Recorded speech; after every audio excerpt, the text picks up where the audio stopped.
Good day mga boss!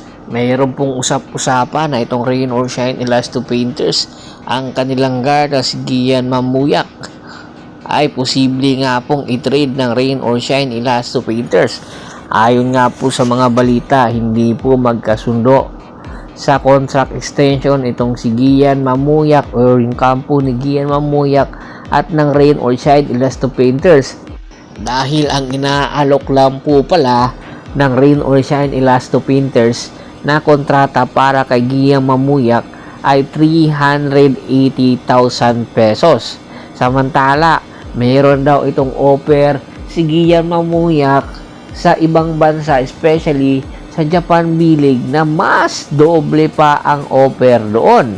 Ikanya lang, mukhang ayaw talaga siguro ni Gian Mamuyak maglaro doon. At meron daw silang gentleman agreement na pwede po ma-extend ni Gian Mamuyak ang kanyang kontrata sa Rain or Shine Elasto Painters hanggang Governor's Cup lang po. At kung hindi man po magkasundo, ay meron daw po silang clause na pwede po ma-trade ng Rain or Shine Elasto Painters itong si Gian Mamuyak sa kahit na anong kupunan. At isa nga po sa nagkaka-interest para kay Gian Mamuyak ay itong Barangay Ginebra San Miguel at si Coach Tim Cone. Kung makikita po or matatandaan po ninyo, isa sa mga kulang ng Barangay Ginebra San Miguel ay isang slasher na wingman na pwede po maging two-way player ng Barangay Ginebra. Dahil nga po sa pagkakaroon ng injury nitong si David, ay talagang naghahanap po ngayon itong Barangay Ginebra ng posible po na maging kahalili muna habang hindi pa po 100% itong si David. Kaya yung nakikita po nila na option ng Barangay Ginebra ay kunin nga po itong si Gian Mamuyak sa Rain or Shine Elasto Painters. At syempre, hindi papayag dito si Coach Yenggao na basta-basta lang makuha itong si Gian Mamuyak nang hindi maganda or hindi di kalibre din ang magiging kapalit. Dahil nga captain ball po ng Rain or Shine Elasto Painters itong si Gian Mamuyak, dahilan para humingi pa ng mas malaki at mas di kalibreng player din po itong Rain or Shine.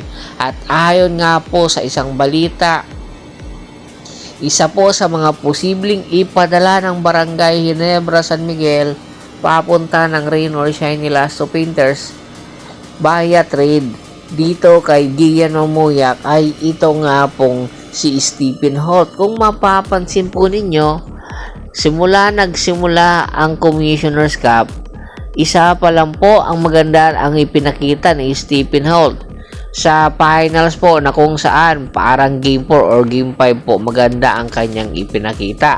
Pagkatapos noon ay hindi na rin po nagkasunod-sunod pa, pero yung defensive po, yung category na yon talagang plus po itong nakuha ni Stephen Holt para sa Barangay Ginebra San Miguel, dahilan para mahirapan yung tropang Giga na maka-atake at makuha yung finals, na kung saan ang dinlakra nga pong bilang Commissioner's Cup Finals na kupunan ay itong Barangay Ginebra San Miguel.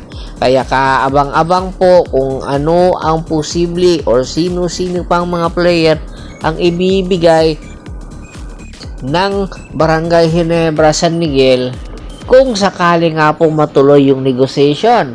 Dahil kung si Stephen Holt po hindi po pang long term ang hinahanap nitong Rain or Shine Elasto Painters, at kung ikukumpara mo yung sahod ni Gian Mamuyak at Stephen Holt, ay mas malaki ni hamak ang sahod nitong Stephen Holt kaysa kay Gian Mamuyak, at mas doble pa nga siguro ang sahod nitong si Stephen Holt kaysa kay Gian Mamuyak, dahilan para itong si Gian Mamuyak magka-interest na sumama at magpa-trade na sa Barangay Ginebra San Miguel. Kaya naman itong si Stephen Holt, marami tuloy ang nagsasabi, unti-unti na rin po nagkakaedad ito.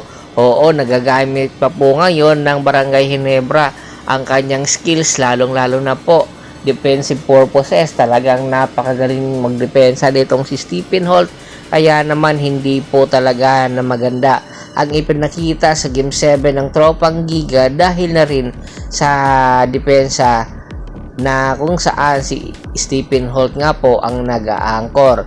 Kaya aabangan po natin yung mga susunod na hakbang ng Barangay Ginebra San Miguel at ng Rain or Shine Elasto Painters kung matutuloy ba ang nasabing trade na si Stephen Holt mapupunta na sa Rain or Shine, samantalang si Gian Mamuyak ay mapupunta naman po sa Barangay Ginebra San Miguel. Tumento na sa baba ng video at pag-usapan po natin yan. Once again, this is Percival Montero at your service.